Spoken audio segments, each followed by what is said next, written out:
Muy buenas noches tengan todos ustedes. Bienvenidos a la presentación del libro Mazamitla, Paisajes y Recuerdos, del autor José Guadalupe Mojica Moreno. Bienvenidos sean todos, el autor, todas las personalidades que hoy nos acompañan. Les damos la más cordial bienvenida al Archivo Histórico Municipal de Irapuato. Tengo el honor de presentarles al presidium que hoy nos acompaña. Tenemos a la licenciada en Historia, Dulce María Guadalupe Vázquez Mendiola, directora del Archivo Municipal.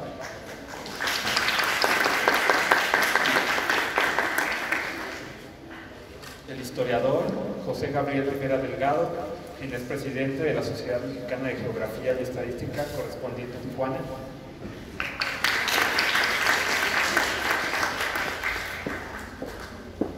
Y J. Guadalupe Mojica Moreno, autor del libro Mazamitla, Paisajes y Recuerdos.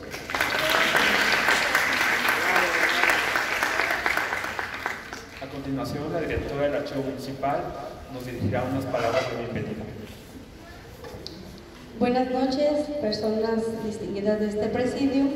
Como ya nos presentaron, el autor de este libro, Mazamitla, Paisajes y Recuerdos, el contador J. Guadalupe Mojica Moreno, y también el historiador, presidente de la Sociedad Mexicana de Geografía y Estadística, de la correspondiente de Tijuana, el historiador José Gabriel Rivera Delgado. Buenas noches a todos ustedes por asistir y bienvenidos sean. Es un gusto poder recibirles en esta su casa, que es el Archivo Histórico Municipal de Irapuato, para presentar este libro titulado Mazamitla, Paisajes y Recuerdos, del autor J. Guadalupe Mojica Moreno, quien es residente de este pueblo jalisciense y quien durante los primeros años de su vida le tocó disfrutar del bello paisaje de su familia en este lugar, para luego trasladarse a la ciudad de Tijuana. En coordinación con la Universidad Instituto de Irapuato, se logró organizar esta presentación del libro, esto con la finalidad de divulgar con la sociedad irapuatense este trabajo que ha hecho el autor. Y pues para nosotros es un honor también tenerles aquí como sede en la ciudad de Irapuato, en primera ocasión para presentar este trabajo a todos ustedes y que de alguna manera supieran que existe este trabajo sobre el pueblo mágico que más de uno de nosotros probablemente ya visitamos, y también conocer de viva voz del autor qué le motivó para escribir este libro, cuáles fueron esas razones que le hicieron llegar a terminar la impresión de un trabajo como este, que tiene una traducción al inglés, y pues también conocer varios de los aspectos de la vida cotidiana de los habitantes de este pueblo de Mazamitla de mediados del siglo XX, pero que también, gracias a las fotografías que contiene de gran calidad, nos evoca al presente de este pueblo mágico que es Mazamitla. Y para nosotros es también con honor, un gusto haberle leído. Ojalá que también ustedes tengan ese gusto por leer esos recuerdos mágicos que el autor nos plasma en su texto, por los años que él vivió en este lugar, como les había comentado, y pues revisar la parte también bonita que tiene del turismo, de las relaciones familiares, de lo que él recuerda cuando le tocó estar en ese lugar durante sus primeros años de vida. Y bueno, ojalá que también ustedes puedan adquirir este trabajo y pues seguir divulgando y difundiendo entre nosotros los irapuatenses este trabajo, este recuento histórico sobre el pueblo de Mazamitla. Y bueno, pues les cedo la palabra al historiador José Gabriel Rivera Delgado.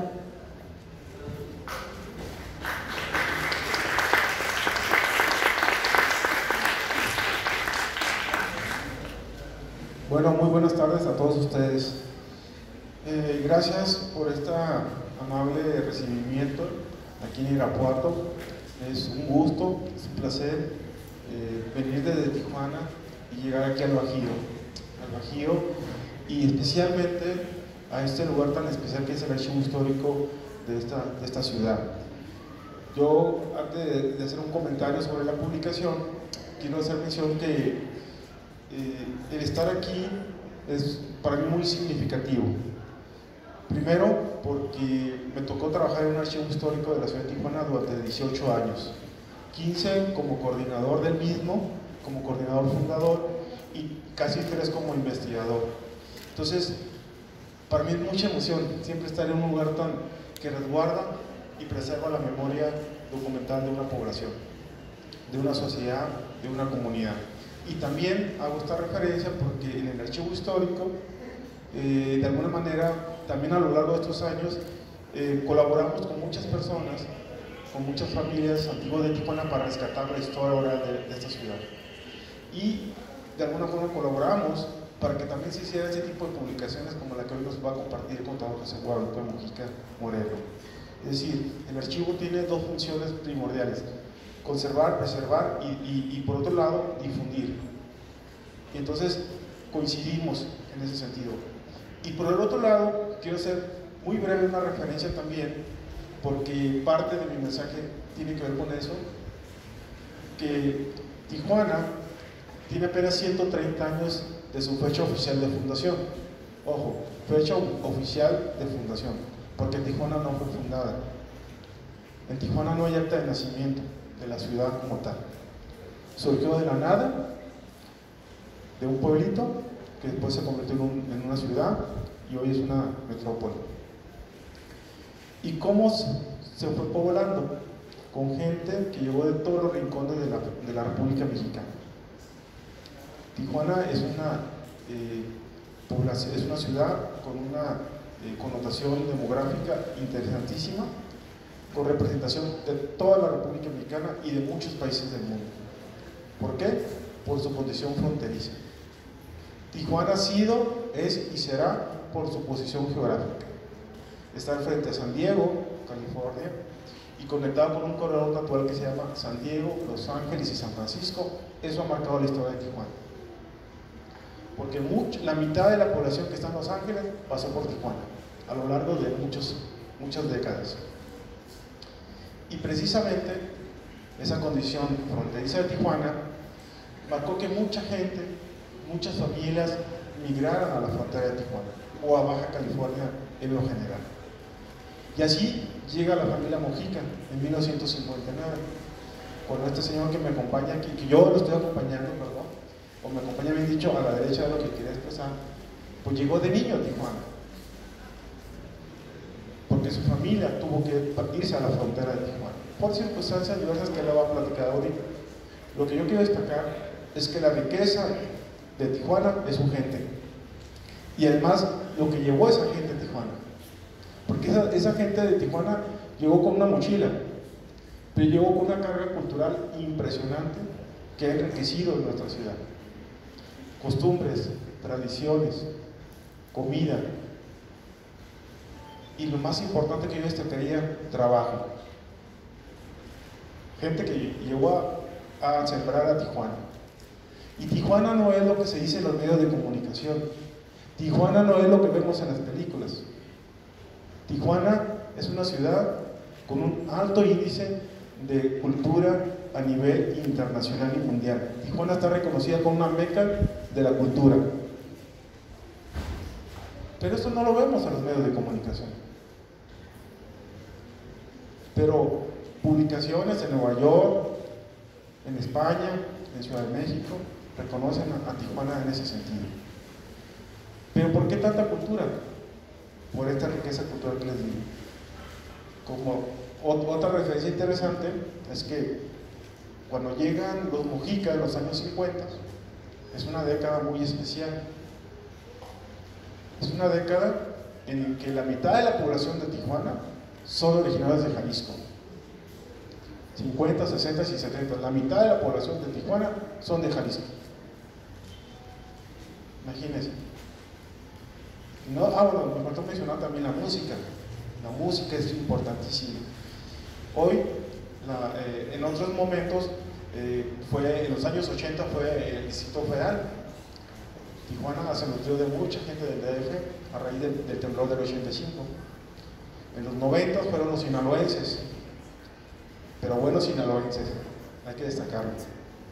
Entonces, Entonces este libro recoge precisamente lo que el contador José Guadalupe Mojica Moreno se llevó de Mazamitla, de ese pueblo hermoso, precioso, mágico que se llama Mazamitla, Jalisco. Y que parte de esta plática es invitarlos a que vayan a Mazamitla en algún momento, un fin de semana. De hecho, el contador Mojica se está convirtiendo en un embajador cultural de este pueblito al llevar esta publicación, que bien es una impresión personal, son sus recuerdos de su niñez, donde sus abuelos, fundamentalmente, le impregnaron a él una serie de valores que le marcaron de por vida. Siendo un niño de 9 años, porque es la edad en que la familia te transmite todo eso, todo un bagaje cultural. No solamente es el apellido, es lo que somos. Y si vas a la frontera, se enriquece eso. Entonces, este es un ejemplo muy interesante. Y desde el archivo, y hoy en mi condición de la Sociedad Mexicana de Geografía Estadística, que por ser un espacio geográfico tan especial, pues nos interesa mucho promover y rescatar y acompañar. Para mí ha sido un placer andar en unas giras conociendo lugares tan especiales como Irapuato, Guanajuato. Quiero mencionar también muy brevemente que en Tijuana, por sus periodos históricos, lo que a veces muchas ciudades de la República lo hacen en 100 años, en evolución económica, política, demográfica, Tijuana lo hace cada 10 años.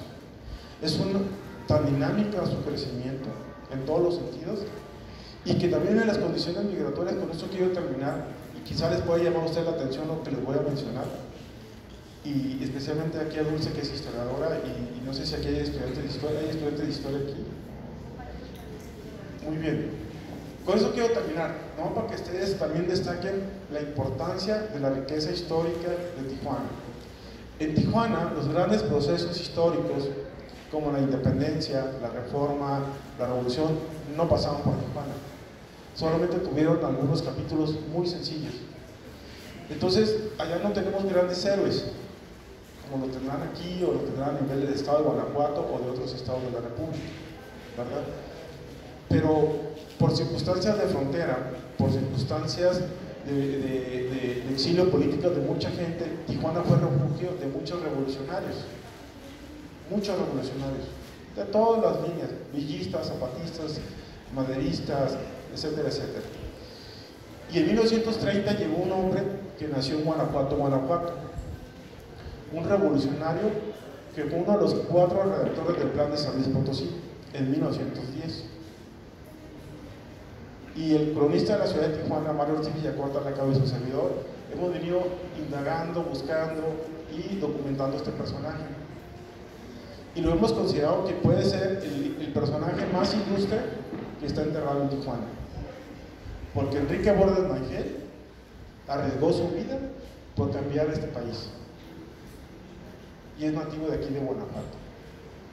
Y aquí en este estado no creo que no lo conozcan. Tiene un personaje tan relevante. Él fue 3 veces diputado federal por el estado de Guanajuato, fue embajador de México en Centroamérica y contribuyó con sus ideas, porque él era un ideólogo, fue un precursor de la Revolución Mexicana. Fue 4 veces exiliado políticamente, contra Porfirio Díaz, contra Victoriano Huerta, contra Venustiano Carranza y finalmente contra Álvaro Obregón y Plutarco Elías Calles. Y se exilió, y en 1930 le permite regresar, se queda en Tijuana y muere en Tijuana en 1935, y está olvidado de la historia de México y de la historia de la Revolución Mexicana por la distancia, y lo estamos rescatando. Y lo importante es que Enrique Bordes Mangel, y como el caso de Mojica, hay mucha gente que ha contribuido a hacer lo que es Tijuana, una de las ciudades más importantes de nuestro país y de nuestra República Mexicana, por su riqueza cultural, humana, que ha llegado a lo largo de estos 130 años de historia. Entonces, con eso termino, y mencionar que ojalá que puedan, que el libro lo van a disfrutar y se van a entusiasmar para ir a Mazamitla, sin lugar a dudas, por su contenido y por sus fotografías y por el mensaje que trae esta publicación. Muchas gracias, Dulce, por recibirnos acá. Muchas gracias a todos ustedes. por permitirnos compartir esta publicación, que sin lugar a dudas ha dejado una huella en la historiografía de Tijuana y también la va a dejar en Jalisco y a nivel nacional. Muchas gracias, muy buenas tardes a todos ustedes.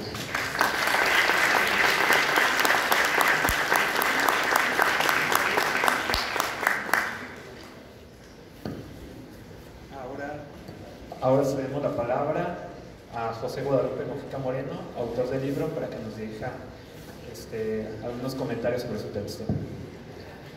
Gracias, maestro Jorge Luis. He tenido algunas breves conversaciones por correo con él y créame sinceramente que lo considero mi nuevo amigo, mi nuevo mejor amigo. Gracias a la maestra Dulce María Vázquez. Miren, es un honor que personas que dirigen instituciones que significan tanto para nuestros municipios se den el tiempo, se den el espacio y tengan ellos la gentileza de recibirnos para platicar con ustedes un poco acerca de esta publicación. Quiero decirles también que no estaríamos aquí sin la filtronía, sin el enlace, sin el cúmulo de tareas que el maestro José David Martínez, que ha tenido una serie de deferencias para nosotros verdaderamente invaluables. Yo les quiero pedir de favor para él que le demos un aplauso.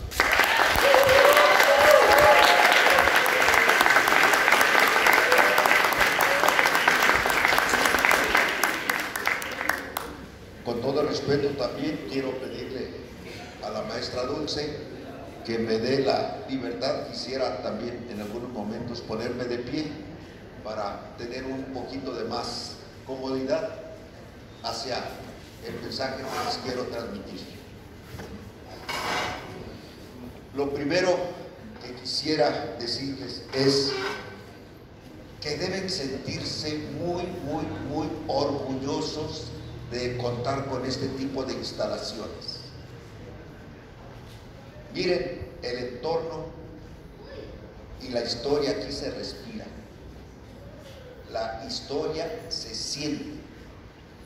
La historia vibra. Googleando por ahí, me encontré que Irapuato fue fundado en 1547, 10 años después que Mazamitla. Y Mazamitla se fundó 5 años antes que Guadalajara. Me entero también que a ustedes en Irapuato les llaman la capital mundial de la fresa. Y quiero llevarme mañana unas fresas de este lugar, aunque sean deshidratadas para que lleguen y presumirlas por allá. Ustedes son parte de una comunidad, de un municipio de la que se deben sentir inmensamente orgullosos. Me enteré por ahí que las primeras comunidades aquí fue de los chichimecas. En Mazamitla primero fueron los náhuatl y aquí terminó imperando los purépechas, los tarascos, y los tarascos desplazaron en Mazamitla a los náhuatl y se posicionaron de aquellas regiones. Y tenemos algunos vocablos y algunos barrios como el Puricho en Mazamitla o el Cóporo, que son términos eminentemente purépechas. Si buscamos algunos vocablos en Irapuato, estoy seguro que por haber sido influenciados por el imperio purépecha o tarasco, vamos a tener una coincidencia, una convergencia en muchos términos similares a Mazamitla. Miren, este libro fue escrito para rendir un pequeño tributo a mis abuelos paternos. Yo soy hijo de abuelos, porque con ellos me crié. Les confieso en corto que luego dicen, hijo de abuela ni mamaceta. Pero en fin, Las enseñanzas de ellos han contribuido algo a mi desarrollo personal. Este libro, algunas personas me han dicho, oye, ese es un libro de familia y para la familia, por el proceso de elaboración que se narra y cómo fue construido, cómo fue hecho. Otras personas me dicen, no, ese es un libro educativo, ese es para los jóvenes, porque de entrada muestra una fotografía tomada con dron. En la elaboración de este libro intervino un equipo multidisciplinario. Un ingeniero, José Luis Casillas, que está certificado en San Diego, California, en manejo de drones, tomó esta fotografía. Otras fotografías de algunos rincones mágicos que tiene la Sierra del Tigre en Mazamitla fue tomada por el ingeniero Rubén Salcedo, quien algunas de sus fotografías han sido expuestas en Nueva York. Esa es la calidad de la fotografía. La edición, algunas personas nos han felicitado mucho por la calidad que contiene, y esa edición fue hecha por un licenciado en informática, Miguel Ángel Canul Nadal. Otras fotografías, como la del reverso del libro, fue tomada por mi hijo José David, contador público y abogado. Me dicen, oye, ¿tu hijo es contador público y abogado? Sí, hoy día los jóvenes deben tener claro en su mente que necesitan ser multitask, necesitan ser multifuncionales, necesitan algo más para tener mejores probabilidades de éxito. Entonces dice, ese es un libro educativo. La otra situación es que el libro viene renglón por renglón traducido al inglés, pero traducido al inglés por una doctora de origen ucraniano que reside en Mexicali, San Diego, California, en ambos municipios, y que tiene un doctorado en interpretación y traducción. No es doctorado en traducción, no, en interpretación y traducción. ¿Qué significa? Que para poder traducir algunos conceptos se mete a la fuente histórica, a la fuente bibliográfica, y entiende el contexto. Entonces, muchas personas de Estados Unidos que han leído el libro dicen, oye, la traducción al inglés es sencillamente excepcional. En una televisora en Tijuana nos hacían una entrevista gracias a nuestro amigo Gabriel Rivera, que ya le ha sido tutor de esta obra y es el que elaboró el prólogo. Nos dicen, oiga, pero vemos que la traducción está tan bien montada renglón por renglón que aún los que no sabemos lo podríamos utilizar para aprender inglés, porque donde el lado izquierdo dice árbol, del lado derecho está el término en inglés. Así de sencillo está la traducción. Entonces, el que esté en inglés es otro mensaje. Hoy día es indispensable que absolutamente todos los estudiantes necesitan tener el inglés por lo menos, para tener una cierta probabilidad de desempeño en el ámbito laboral. Y también el libro trae un glosario de términos. Les cuento que el libro nació porque caminando en el bosque en Mazamitla con mis hijos, que eran niños, les platicaba cómo era mi vida, cómo fue mi vida en Mazamitla en los años en que ahí viví, al lado de mis abuelitos. Y mi esposa y mis hijos decían, oye, haz un libro, ponlo por escrito.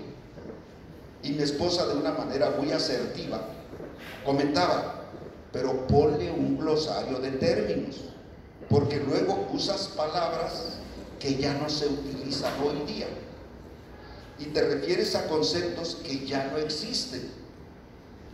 Es un lenguaje como de una lengua muerta. Ejemplo, tenamastes. Muchos aquí estoy seguro que saben que son tenamastes. Pretil, metate, molcajete, tejamanil, ocote. La doctora que hizo la traducción, dice, Xiao Mojica dice, su libro se va a vender más fuera de México que en México, por la aportación de conocimiento que hace con ese glosario de términos. Y el libro efectivamente está en Amazon y está en Libroteca. Lo han bajado en Madrid, lo han bajado en Nueva York, lo han bajado en Los Ángeles, California, cosa que muchos nos satisface. Entonces muchos dicen, oye, es un libro de contenido educativo. Les digo, la verdad, yo no lo sé. Yo lo hice como un pequeño tributo a mis abuelos paternos. Un amigo empresario en Tijuana me dice, oye, el libro es extraordinario, es un libro turístico. Ve con el secretario de Turismo de Guadalajara y dile que haga miles de ejemplares y que lo reparta en las escuelas. Que los educandos conozcan las maravillas naturales que hay en sus regiones y que ellos, siendo nativos, los desconocen. Le digo, bueno, yo nunca pensé ni en lo educativo, ni en lo turístico, ni en el concepto de familia. Yo siempre pensé en un simple homenaje a mis abuelitos. Pero, ¿cómo va el desenlace? Bueno, me dicen los amigos historiadores, muy sencillo. Simplemente esos que le platicabas a tus hijos, ponlo de una manera coloquial, de una manera simple. Bueno, yo les digo, mira, en Mazamitla, como es bosque, hay que caminar mucho y a mí me gusta salirme de los caminos. Y en este mes de octubre, cuando ustedes caminan por el bosque en Mazamitla, se salen de los caminos, salen del bosque perfumados, tanto su pelo como su ropa, porque van pisando el cuinumo, que es la hoja pico de los pinos, y van pisando anís, pequeñísimas plantas de anís. Entonces salen oliendo anís y salen oliendo a pino. Pero durante la caminata nos detenemos cada 100 o 300 metros a degustar zarzamora natural que provee el bosque. Y ustedes la pueden seleccionar, la negra bien madura, la roja que ya está madurando, según el gusto del paseante. Pero igual podemos seguir caminando por cualquier vereda, por cualquier sendero, y pueden ver o disfrutar un águila real. Pueden disfrutar probablemente el fruto del capulín, que es árbol que se da de manera natural en los caminos. Entonces, el paseo es toda una delicia. Pero en el pueblo les doy un ejemplo. Llevé a un amigo de Tijuana a conocer Mazamitla y estábamos como a 2 cuadras de la plaza y me dice, oye, ¿a qué huele? Huele muy bonito. Le digo, espérate, vamos a llegar ahorita a la plaza y te vas a dar cuenta. Llegamos a la plaza tiene portales que son grandes troncos de madera de la región, de ahí del bosque.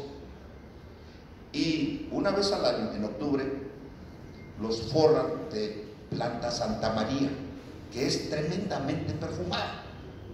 Entonces, con el viento cuando llega, irradia el perfume hacia las cuadras aledañas a la plaza, de manera que los visitantes empiezan a oler y dicen, qué maravilla, qué bonito huele. Ese tipo de clima, de aire, me dice un amigo médico, mira, ese clima y ese aire nutre tremendamente al organismo porque el oxígeno está entero, el oxígeno está puro. El oxígeno que respiramos en las ciudades es un oxígeno reciclado, pasó ya por varios organismos. El que se respira ahí no, es un oxígeno, lleno de nutrientes. Y aunque nosotros no seamos conscientes de ellos, nuestro organismo y nuestras células internas sí. Entonces eso hace que el pueblo tenga un cierto atractivo, tanto por el clima como por sus paisajes. Pero les doy también un ejemplo aquí, aprovechando que está mi amigo Gabriel. Como me encanta caminar, después de caminar varios kilómetros de bajada o de subida, uno se cansa. Y cuando llega uno a la plaza cansado, ese cansancio se puede disipar muy rápidamente. ¿Saben con qué? Con un ponche de zarzamora o con un ponche de granada o un ponche de capulín helado. Y les digo, si alguien anda depre, si alguien anda triste, con el segundo ponche lo ponemos a cantar, se alegra. ¿Y saben qué? Todo orgánico, un ponche riquísimo. La otra característica de Mazamitla es su gastronomía. Tiene un platillo típico que se llama el bote. Miren, en los años 40, 50 se acostumbraba, así como algunos habrán visto en las películas americanas, que las comunidades salían a lugares especiales del campo a convivir y compartían la comida. Eso se hacía en Mazamitla. Salía el pueblo y no había distingo de clases sociales, no había distingo entre pobres, ricos o clase media. Todos salían, cocinaban y compartían entre todo lo que llevaban. En uno de esos paseos resulta que el agua no fue suficiente para la hora de hacer la comida, y los hombres, que siempre andaban preparados con su pulque, dijeron: pues que se agregue al agua poca que hay, que se acoplete con pulque.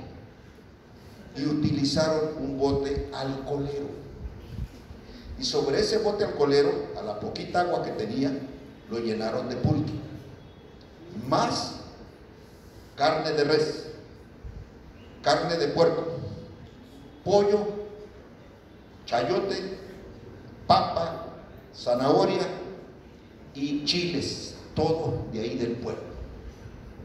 Cuando ustedes le dan el primer sopeo a ese caldo, los que están débiles se empiezan a sentir energizados. Los que están cansados se les empieza a quitar el cansancio. Los que son medios débiles empiezan a sudar. Ese bote es el platillo típico de Mazamitla. Y en el libro puse la receta. Consecuentemente, en muchas entrevistas de radio y de televisión y de medios impresos que nos han hecho, dicen: oiga, ¿y no nos podría usted hacer el bote? Y algunas personas han querido ir a Mazamitla única y exclusivamente por probar el bote. Entonces, ese tipo de situaciones tan sencillas, tan propias del lugar, son las que contiene el libro. Entrando en la parte ya de mis recuerdos, me di a la tarea de decir: bueno, a ver, empecemos por el vocablo recuerdo. Yo tengo un doctorado en educación, y entonces cada término, cada vocablo, me gusta conocer su origen, su significado, sus raíces. Y a la hora que empiezo a investigar, me encuentro que viene de dos vocablos: cordis, que significa corazón, y re, que significa regreso o repasar. De manera que hablar de recuerdo significa hablar de que algo vuelve a pasar por el corazón. Eso significa el recuerdo. Me meto a estudiar el tema más a fondo y me encuentro que los psicólogos han descubierto, han documentado que absolutamente todos los recuerdos son bellos. Todos los recuerdos son bellos. Todos los recuerdos están llenos de bondad. Todos los recuerdos tienen una cierta dosis de amor. Cuando empiezo a platicar, a dialogar estos conceptos con algunos amigos, me dicen, no es cierto.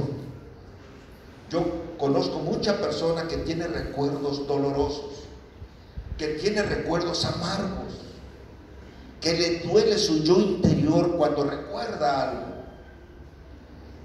Y me sigo investigando el tema, y los psicólogos y los neurocientíficos dicen, esos no son recuerdos, esos son traumas.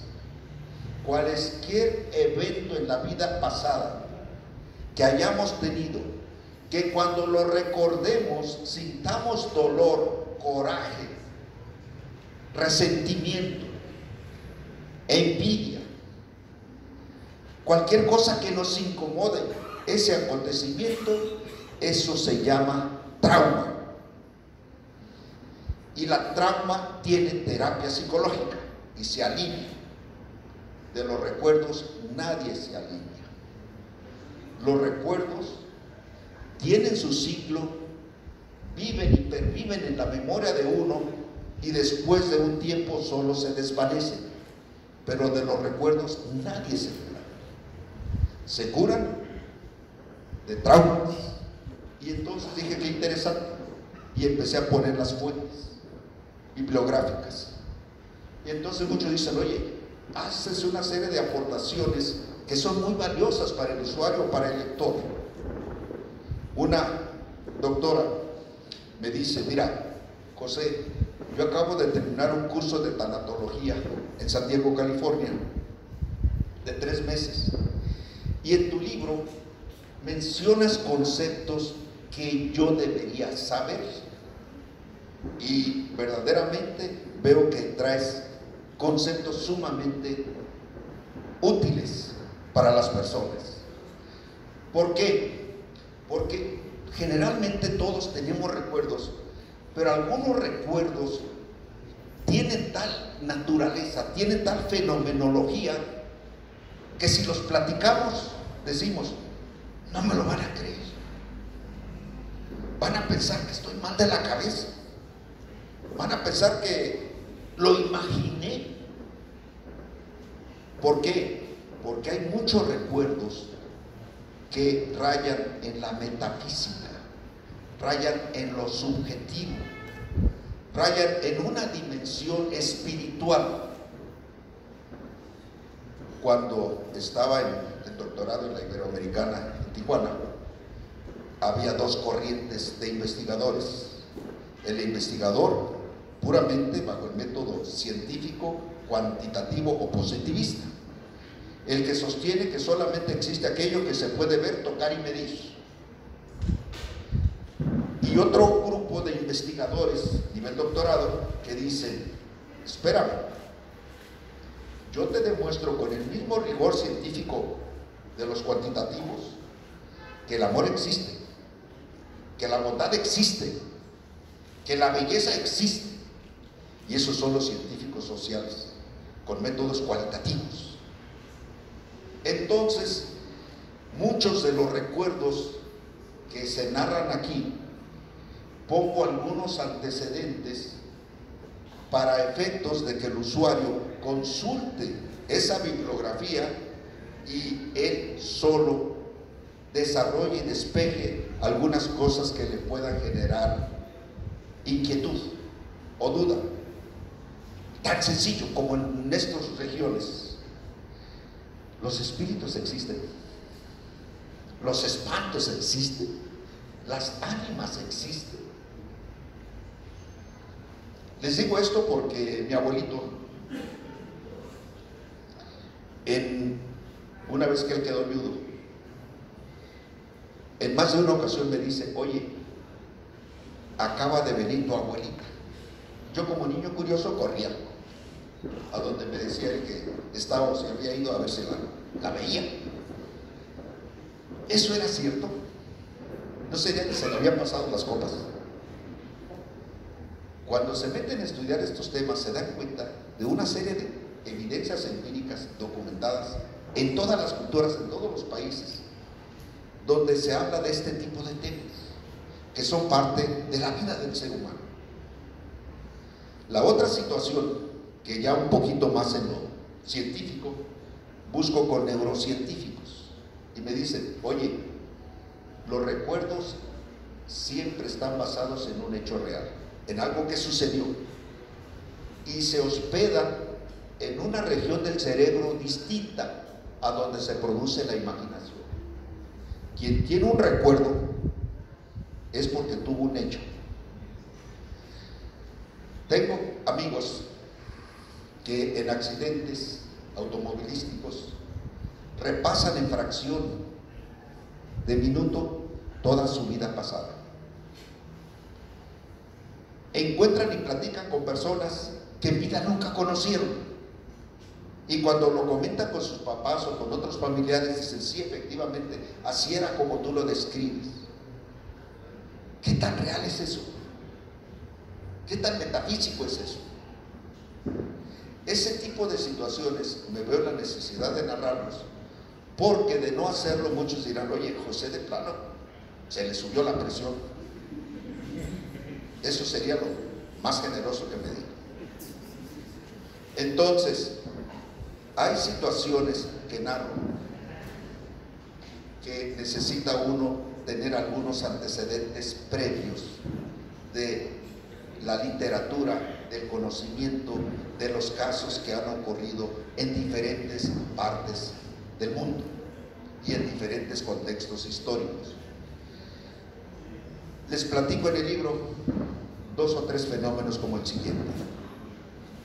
En el ámbito religioso se comenta con mucha prudencia el concepto de la bilocación. ¿Qué es la bilocación? Que sacerdotes o ministros o profetas en estado de misticismo logran que personas en diferentes lugares los vean, como José de Cupertino, que era un monje franciscano que, estando en Asís, Italia, su mamá estaba muriendo a 300 kilómetros del lugar, y en ambos lugares personas vieron que estaba él. Eso es cierto. Y aquí abrimos nosotros un espacio para la investigación, para el análisis, para la reflexión, porque dice uno, oye, esas situaciones que narras en el libro, pues hay que verlo con prudencia a partir de la literatura y del conocimiento que existe, porque se narran cosas que para muchos pueden parecerles sencillamente imaginarias,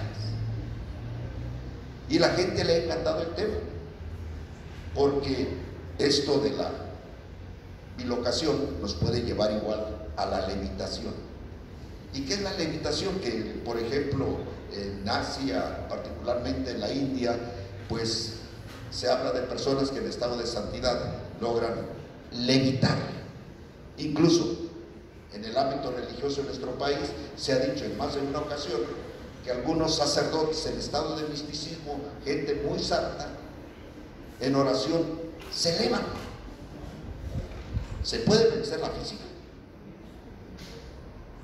pero esos casos están documentados, esos casos existen, de eso hay mucha literatura.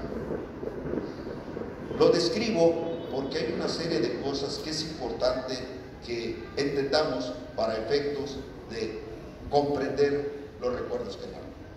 Yo les quiero ser muy puntual en esto. Mis abuelitos jamás fueron un solo día a la escuela. Un día a la escuela no fueron, pero era gente muy sabia. Era gente que enseñaba y transmitía con el ejemplo, y era gente con un manejo de comunicación muy asertivo, y era gente inmensamente generosa. Yo insisto, debemos pensar mucho en los padres de nuestros padres. Debemos pensar en nuestros abuelos y tratar de entender el contexto histórico que les tocó vivir. ¿Por qué? Mis abuelos tenían una casita con piso de tierra, con tenamastes al centro, con su pretil, pero sin un solo clavo. Las paredes eran hechas de troncos, pegados muy junto uno a uno, enterrados al suelo. Las hendiduras que habría se cubrían con hoja seca del pino, el gnumo, con charanda, que hay mucho en Mazamitla, y el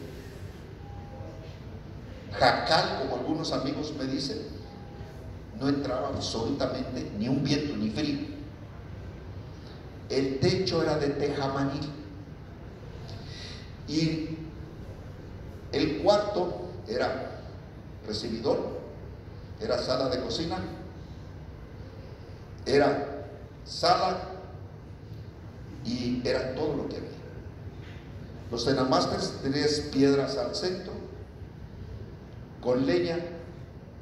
Se hacía calor para calentar el cuarto y para iluminar, porque no había energía eléctrica.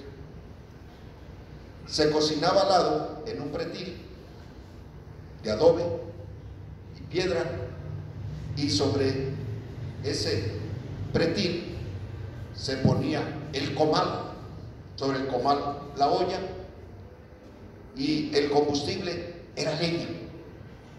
Los frijoles de la olla, miren qué rico saben cuando se cocinan con leña. Son verdaderamente exquisitos. Ese era el platillo principal, acompañado de la tortilla. Pero la tortilla era maíz que mis padres y mis abuelos recolectaban de las cosechas, lo guardaban en costales de ixtle.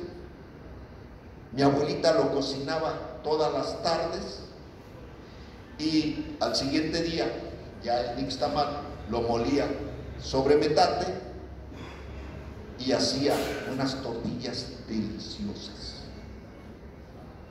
Pero el líquido que quedaba de la elaboración, del cocimiento del maíz llamado nixtamal, ese líquido se usaba para ponerlo sobre el piso de tierra.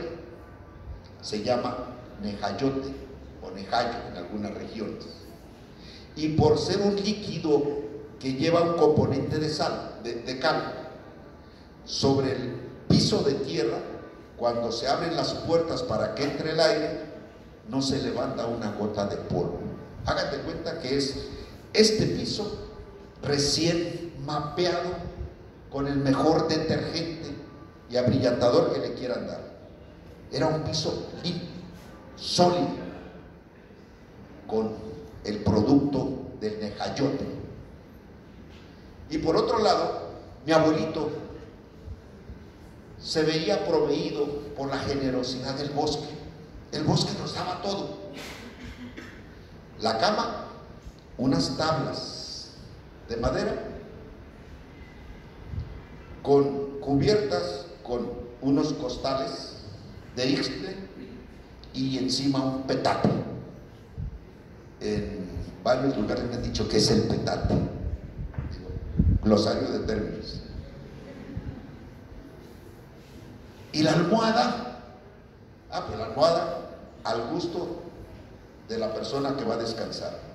En los alrededores de la casa siempre había un pedazo de madera, siempre había un palo, y para que no se sintiera tan duro, lo envolvíamos sobre alguna prenda de vestir cualquiera, y ya teníamos la mejor almohada, al tamaño de cada persona. Ese era el ambiente de nuestros abuelitos. En ese ambiente crecí, en ese ambiente me formé. Mis abuelitos nunca fueron a la escuela, pero hay aquel mal comportamiento que tuviéramos porque eran inmensamente asertivos, con muy pocas palabras, con algún leve apapacho, nos enseñaba principios como el respeto a la naturaleza. Les doy un ejemplo que aprendí de mi Santo Padre. Caminando por el bosque un niño, yo de 7 años, pues se cansa uno de ir atrás de los burros. Y él, que lleva a un ritmo, empieza uno a arrastrar los pies y a distraerse. Entonces dice, usted no puede arrastrar los pies, camine bien. Es como hoy día le diremos a un joven, no puedes andar encorvado, enderécese, le hace bien a su salud, le hace bien a su columna y sobre todo le hace bien a su actitud, porque en su forma de caminar está su futuro, está su vida, está donde va. Mi padre decía, así que no arrastre los pies, camine bien. Cuando continuábamos arrastrando los pies, nos daba una medicina mejor que cualquier psicólogo. Una vara de jara, de tantas que hay por el camino, rájatelas entre las nalgas y la pierna. ¿Qué creen? Se nos quitaba el cansancio. Nos acomodaba los chakras. Se sentía uno feliz. Peor aún, con el embarazo o el ardor, pues ya me pegaste, ok, ¿con quién me desquito? Por el camino hay muchas flores, hay muchas plantas, hay muchas ramas hermosas. Entonces, como niño, agarro la flor, o agarro una rama, o agarro una planta y rájatelas. Y la arrojo a cualquier lugar. Se regresa mi padre y dice, ¿qué te hizo la flor? ¿Qué te hizo la planta? ¿Qué te hizo la rama? Segunda consulta. ¿Saben qué? Ahora ya que cuando tuve conocimiento dije, era un ecologista. ¿Por qué? Porque el bosque nos proveía todo.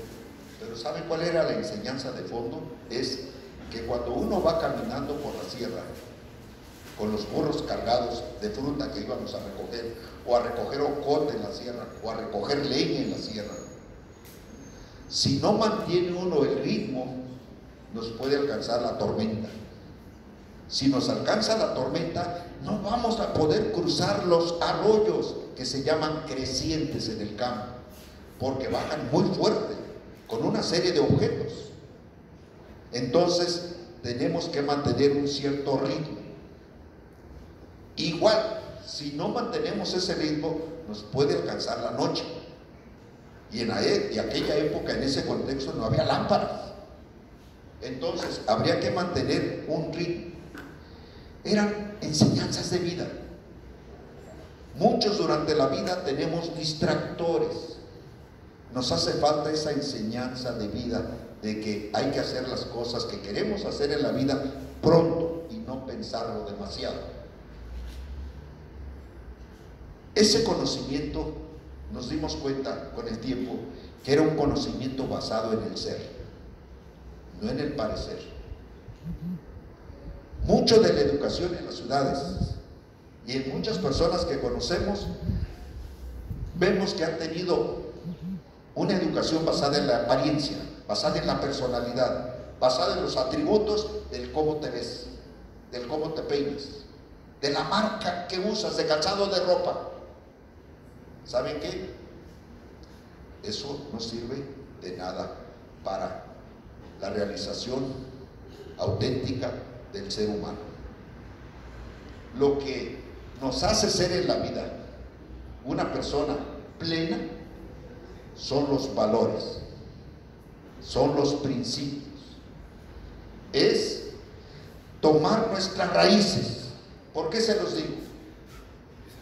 Varias personas me han dicho, oye, lo que narras, tengo amigos, empresarios o profesionistas o consultores que lo tratan de encubrir, lo tratan de tapar. como que se avergüenzan de su origen.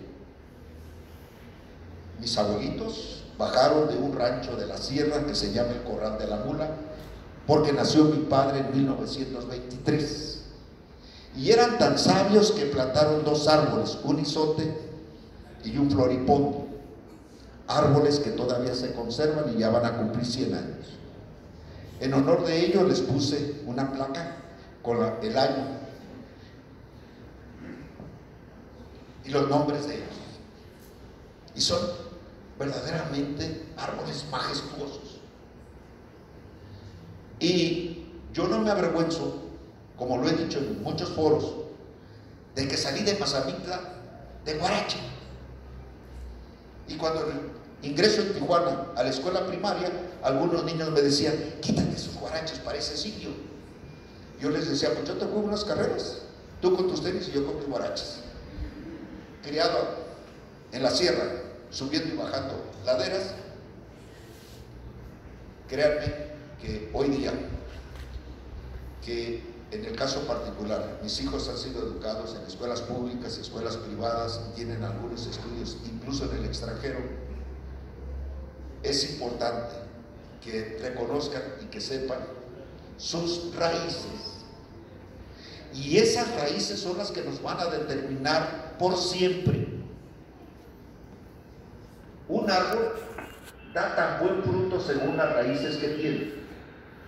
Un árbol se va a mantener en pie frente a cualquier huracán de la vida, frente a cualquier tormenta, frente a cualquier ventarrón, según la fortaleza de sus raíces. Consecuentemente, los que estamos aquí debemos ver un poquito en retrospectiva cómo fue la vida de nuestros abuelos, en qué contexto vivieron, qué herencia nos legaron. Y una cosa sí les digo: todos los abuelos dan amor incondicional, amor sin límites, amor sin requisitos. En el caso de mis abuelos, llegaba en las mañanas o al mediodía y ellos, normalmente su alimento era tortilla de maíz, algunos frijolitos a veces y algún complemento de lo que daba el jardín. Pero llegaba el nieto y mi abuelita corría en el corral. De 3 o 4 gallinas que tenía, buscaba los 2 o 3 o 4 huevos que las gallinas ponían. Ella les llamaba blanquillos, no les llamaba huevos. ¿Y qué creen? Los 2 o 3 huevos los cocinaba y se los daba al nieto. Mientras ellos solo comían tortilla con algún ingrediente adicional, al nieto le daban todo, sin ninguna condición. Y el nieto, pues, consentido, se dejaba querer y no les compartía. Cuando ya uno es adulto, dice: oye, los abuelos lo dan todo, sin ninguna condición, lo dan a cambio de nada. Y ese amor es precisamente el que un día todos nos hace ver en retrospectiva y decir: tenemos un origen, tenemos una raíz, debemos hacer una reflexión sobre el contexto en el que ellos vivieron, buscar aquello hermoso que nos transmitieron y enorgullecernos de ellos, de nuestros abuelos. Este libro pretende ser un muy pequeño tributo a los abuelos paternos, que prácticamente nos sentaron las bases del carácter, de la actitud ante la vida, del ser ante los demás. Y algo muy importante, nos enseñaron siempre que debemos ser respetuosos de nuestra comunidad, ser partícipes en nuestro barrio, en nuestra colonia, en nuestro municipio. Esto ellos lo aprendieron del bosque, porque el bosque nos daba vivienda, nos daba luz a través del locote, nos daba el alimento a través del maíz, del frijol y los animalitos del bosque. De niño comía yo venado, comía conejos, comía armadillos, nos daba hongos comestibles después de la lluvia. Luego veíamos que los abuelitos, imagínense, no conocieron una farmacia, nunca fueron a un médico, nunca. Me preguntan algunas personas, ¿y cómo curaban sus enfermedades? Muy fácil, está el estafiate, está el manrubio, está la pingüica, está la flor de tila, y de todo esto en Mazamitla abunda. Mi santa suegra, ella residía en la Ciudad de México. Una vez al año íbamos a Mazamitla caminando por las laderas de la Sierra del Tigre. Decía, oye, parecen tapetes, una serie de lomas llenas de árnica, Entonces muchas personas cuando salen al bosque en ciertas temporadas o se llevan una canastita para juntar zarzamora y capulín, o se llevan una bolsita para juntar árnica, o bien para cortar flor de tila, de un árbol gigantesco que existe ahí muy cerca del pueblo. Evidentemente, mis abuelitos, con el tiempo me di cuenta que eran expertos herbolarios, pero ellos, como no tenían escuela, era conocimiento que se iba transmitiendo de manera oral. Yo creo que debemos todos recrear un poquito, ver un poquito hacia nuestros antepasados, enorgullecernos de ellos, no negarlos. Hay gente que no quiere hablar de ese pasado, pero ese pasado es el que nos determina hoy día. Yo quiero concluir diciéndoles, hablen, platiquen mucho en familia, con sus papás, con sus hermanos, con sus primos, con sus tíos. Indaguen un poco de sus abuelos y bisabuelos y van a encontrar fortalezas, van a encontrar enseñanzas impregnadas, llenas de amor, que son como costales de semillas que están ahí a nuestra disposición y que necesitamos ponerlas a sembrar. Ese amor heredado de los abuelos es lo que de alguna manera muy breve se plasma en este libro. El libro impreso cuesta 300 pesos. Yo les recomiendo que los que lo quieran lo bajen de Amazon, vale 155 pesos, o de Libroteca. Y lean, ahí vienen también mis correos. Algún comentario que quieran hacer, bienvenido.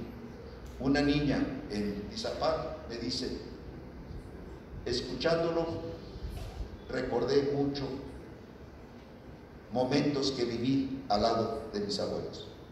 Le prometo que yo voy a escribir un libro. Una niña de secundaria. Otros niños en Mazamitla, y eso lo vamos a tocar pasado mañana, dice, oye, el libro está en inglés, mi papá está de indocumentado en Estados Unidos y me ha hecho algunas sugerencias de que debería aprender inglés. Le digo, y dice, yo voy a esforzarme con un diccionario, voy a pedir apoyo, pero voy a aprender inglés. ¿Saben qué? Esos pequeños detalles nos llenan de enorme satisfacción en este tipo de presentaciones que hacemos. Gracias, maestra Dulce, gracias a ustedes por haberse tomado esta tarde de venir. Gracias.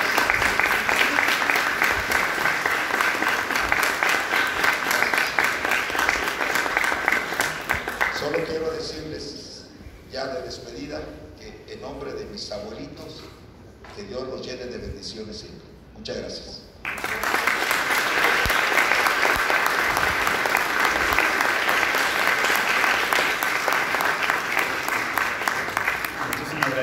profesor con sus palabras. Ahora, como acto final, haremos entrega de un pequeño regalo para el autor y para su acompañante. Les pido que se pongan de pie para hacer la entrega.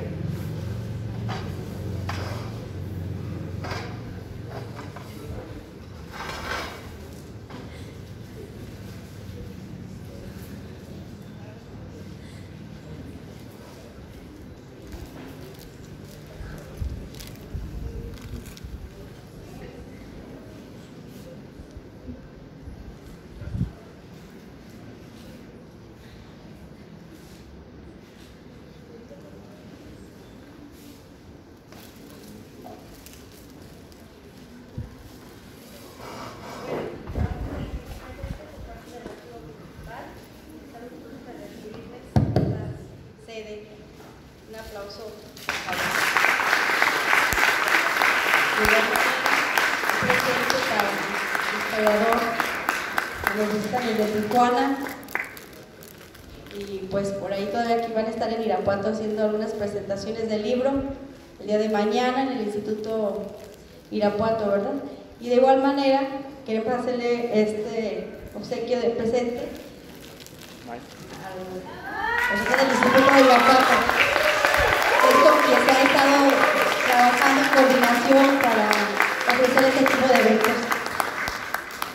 Y muchas gracias a ustedes por su asistencia.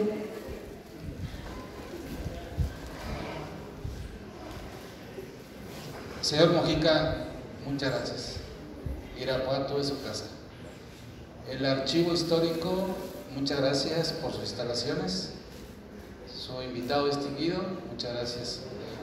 Jóvenes estudiantes del Instituto Irapuato presentes en un evento importante que nos llena el alma y nos llena el corazón.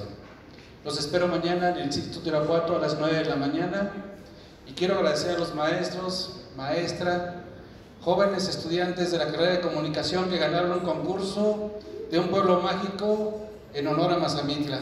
Ahí está la muestra.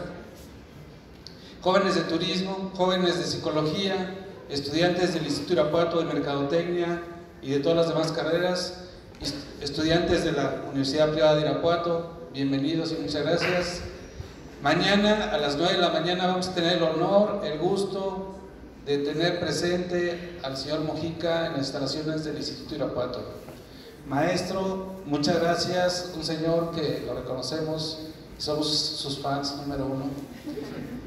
Y bueno, no me resta más que, licenciada, agradecerle, historiadora, de esta su magnífica casa que tienen, orgullosamente de Irapuato.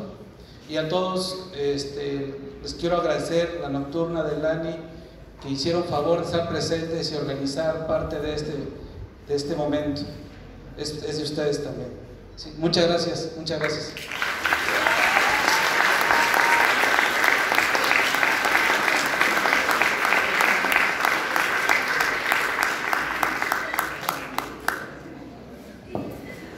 Informativo como siempre, por ahí estén pendientes de la presentación de los dos boletines de nuestro archivo, que es el 20 y 21, el número 2021, lo más probable es que sea para principios del mes de diciembre. Por ahí estén pendientes ahí en la página de Facebook de Archivo Histórico Municipal de Irapuato, y el libro que tanto hemos estado hablando y difundiendo, que se está preparando acerca de varios episodios sobre la historia de Irapuato.